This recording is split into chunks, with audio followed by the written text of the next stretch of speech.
जय हिंद बच्चों। आज की कक्षा में आप सबका स्वागत है। आज कक्षा 9वीं के लिए काव्य पाठ से कैदी और कोकिला कविता के साथ प्रस्तुत हैं, जिसके कवि हैं माखनलाल चतुर्वेदी। तो सबसे पहले माखनलाल जी के विषय में कुछ जानते हैं। माखनलाल चतुर्वेदी का जन्म मध्य प्रदेश के होशंगाबाद जिले के बाबई गांव में सन 1889 में हुआ। जब वे 16 वर्ष के थे तो इन्होंने शिक्षण कार्य शुरू किया। बाद में इन्होंने अध्यापन कार्य छोड़ प्रभा पत्रिका का संपादन शुरू किया। इस पत्रिका का संपादन करते हुए वे गणेश शंकर विद्यार्थी के संपर्क में आए और देश सेवा के लिए समर्पित हो गए। उन्होंने कर्मवीर और प्रताप का भी संपादन किया। इनकी रचनाओं में राष्ट्रीय भावना प्रमुख है।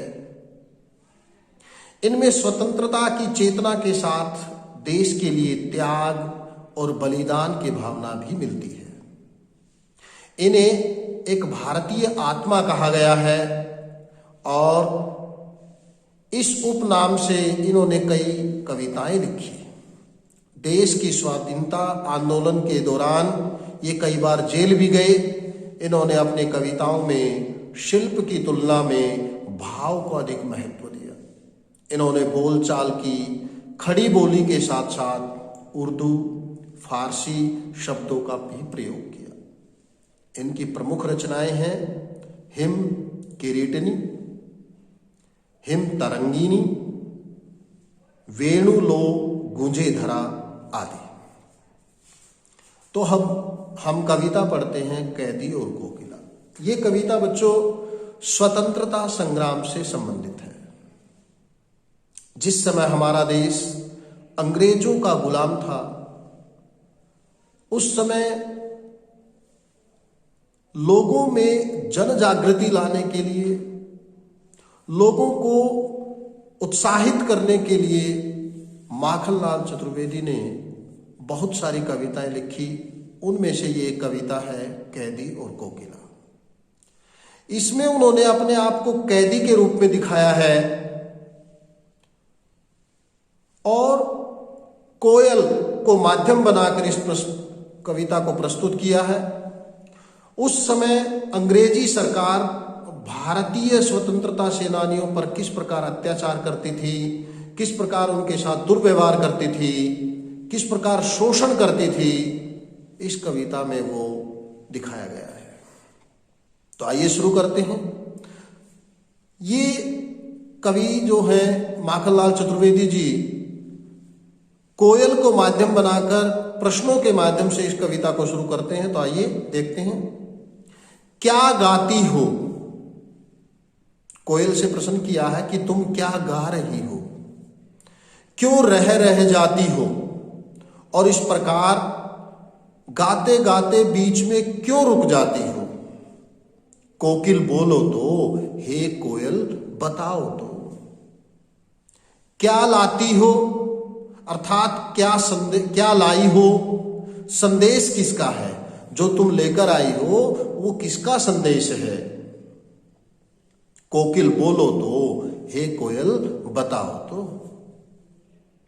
ऊंची काली दीवारों के घेरे में,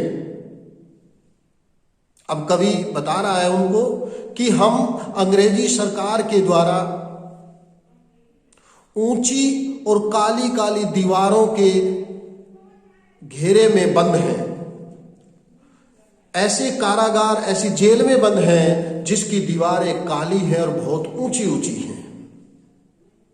डाकू चोरों बटमारों के डेरे में हम स्वतंत्रता सेनानी हैं, देश की आजादी के लिए लड़ रहे हैं, फिर भी अंग्रेजी सरकार ने हमें डाकुओं, चोरों और बटमार अर्थात या राहगीरों को लूटने वालों के साथ बंद कर रखा है। जीने देते नहीं पेट भर खाना। आगे कवि कह रहा है कि हमसे इतना कार्य करवाया जाता है कि हमें जीने तक नहीं देते और केवल पेट भरना अर्थात इतना भोजन देते हैं कि हम केवल थोड़े जीते रहें। मरने भी देते नहीं, तड़प कर रहना, और न ही हमें मरने ही देते हैं, हमें तड़पाते रहते हैं। हमारे ऊपर इतने अत्याचार किए जाते हैं, हमसे इतना काम करवाया जाता है कि हम तड़पते रहते हैं।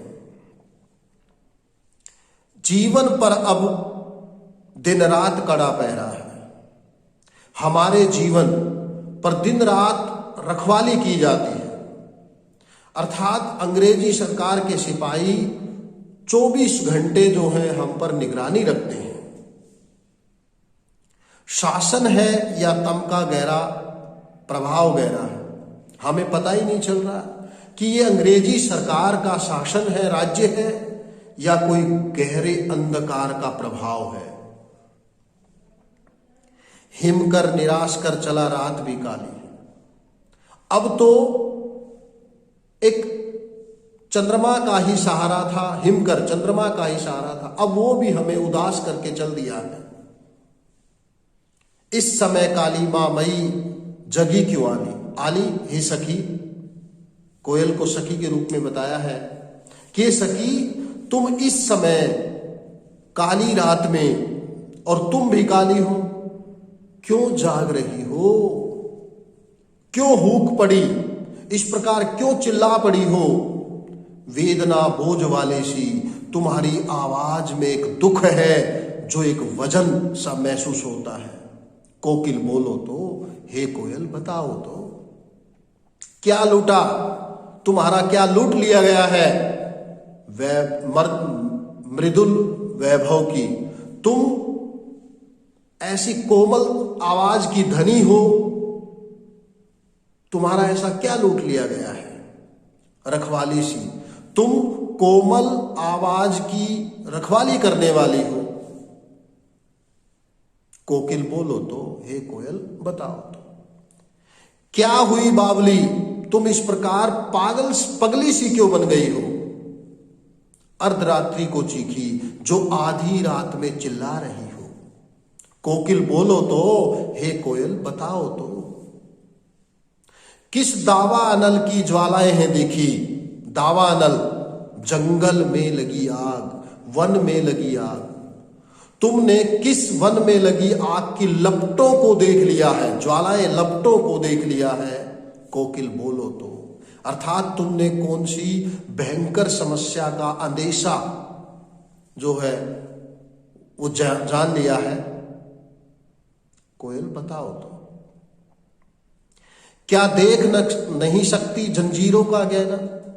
अब फिर से प्रश्न किया है कवि ने कोयल के प्रति, क्या तुम हमारे शरीर पर जो लोहे की श्रृंखलाएं हैं, लोहे की बेड़ियां हैं, क्या उनको नहीं देख सकती हो। हथकड़ियां क्यों, ये हथकड़ियां ही नहीं है, ये ब्रिटिश राज का गहना, ये अंग्रेजी सरकार का दिया हुआ हमें उपहार है, भेंट है, उनके दिए गए गहने हैं ये हमारे लिए। कोल्लू का चर्रकचू जीवन की तान है, हमसे कोल्लू चलवाया जाता है, और उस कोल्लू के चलने से जो आने वाली जो चर्रकचू की ध्वनि है वो हमारे जीवन की धुन बन गई है। गिट्टी पर उंगलियों ने लिखे गान है, और हमसे जो गिट्टियां तोड़वाई जाती हैं, जो काठ की, लकड़ी की या जो कोयले की गिट्टियां तोड़वाई जाती हैं, और इन गिट्टियों के तोड़ने से जो हमारे हाथों में जो निशान पड़ गए हैं वो ऐसा लगता है जैसे कोई गीत लिखे गए हो। हूं मोट खींचता लगा पेट पर जुआ, फिर हमारे पेट पर एक फीता बांध दिया जाता है और कुओं से पानी खिंचवाया जाता है। खाली करता हूं ब्रिटिशर का कुआं, जब मैं उस कुएं से पानी निकालता हूं तो मैं महसूस करता हूं कि मैं पानी नहीं निकाल रहा, मैं ब्रिटिश सरकार की अकड़ को कम कर रहा हूं। दिन में करुणा क्यों जगे रुलाने वाली, इस प्रकार रुला देने वाली, तुम्हारी जो ये दया का जो गीत है, जो करुणा है, वो दिन में क्यों नहीं जगती? इसलिए रात में गजब गजब ढा रही आने। हे सखी, तुम रात्रि में, जबकि हमारे सोने का समय है, आराम करने का समय है, उस समय तुम हमारे ऊपर अत्याचार गजब ढा रही हो, अत्याचार कर रही हो। दिन में ब्रिटिश सरकार सोने नहीं देती और रात्रि में तुम चिल्लाने लग जाती हो, आवाज करने लग जाती हो। इस शांत समय में, इस निस्तब्ध, जो बिल्कुल सब कुछ शांत है, जब अर्धरात्रि होती है उस समय सब सो जाते, कोई आवाज नहीं होती, उस समय में अंधकार को भेद, अंधेरे को चीरती हुई, भेदना मतलब चीरना, रो रही हो क्यों? तुम इस प्रकार रोने वाली ध्वनि क्यों कर रही हो? कोकिल बोलो तो, हे कोयल बताओ तो। चुपचाप बगैर बोले, मौन अवस्था में, मधुर विद्रोह बीज तुम, मधुर का मतलब मुलायम, मिठास युक्त, विद्रोह किसी के विरुद्ध कार्य करने का बीज इस भांति, इस प्रकार क्यों बो रही हो? अर्थात हमारे अंदर तुम विद्रोह का बीज, विद्रोह की भावना क्यों उत्पन्न कर रही हो? कोकिल बोलो तो, हे कोयल बताओ तो बच्चे, इस कक्षा में हम इस कविता के आधी ही अर्थ को जानेंगे। इसके अगली कविता में हम बची हुई कविता के अर्थ को समझेंगे। इस वीडियो को ध्यान से देखें, समझें और इसे लाइक, शेयर और सब्सक्राइब अवश्य करें। जब आप लाइक, शेयर और सब्सक्राइब करते हैं तो मेरा उत्साह बढ़ता है और मैं कुछ नया करने का प्रयास करता हूं। धन्यवाद।